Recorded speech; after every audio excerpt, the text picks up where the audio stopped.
Welcome to Get Small Quick, and my name is G Money. And then as you're watching me speak to you, teach you about this, watch till the end.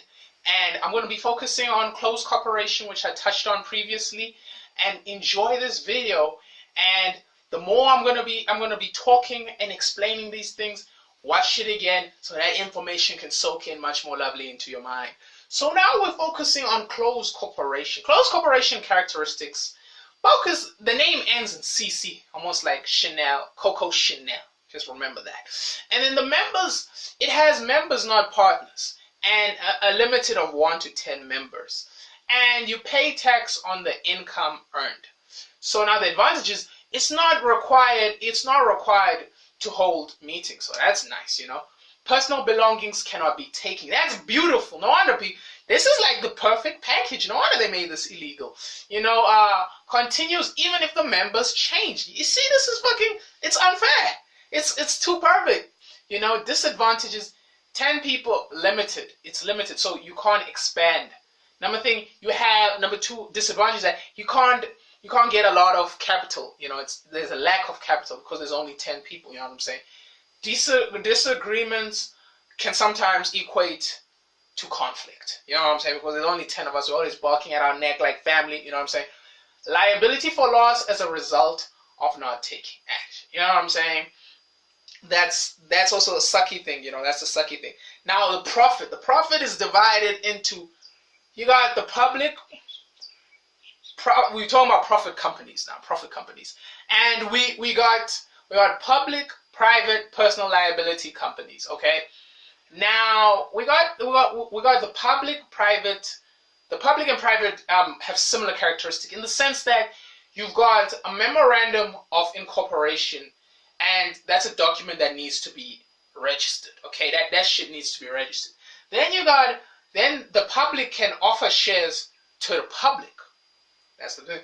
And then private companies has proprietary limited, so that's PTY, and then in brackets it's the LTD. You get what I'm saying? That's the thing. And then after that, the minority shareholders are able to call general meetings. So it's like, okay, so how are we making a progress in this company? That type of vibe.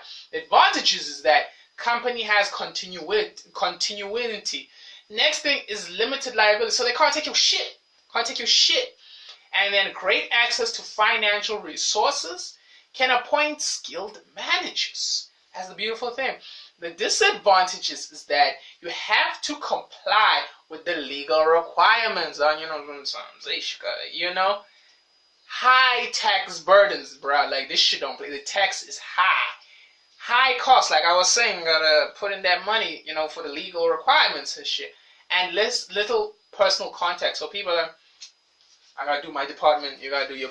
There's not cohesion, you know, none of that unison. Okay, the characteristics. Now we're focusing on the characteristics of a personal liability company.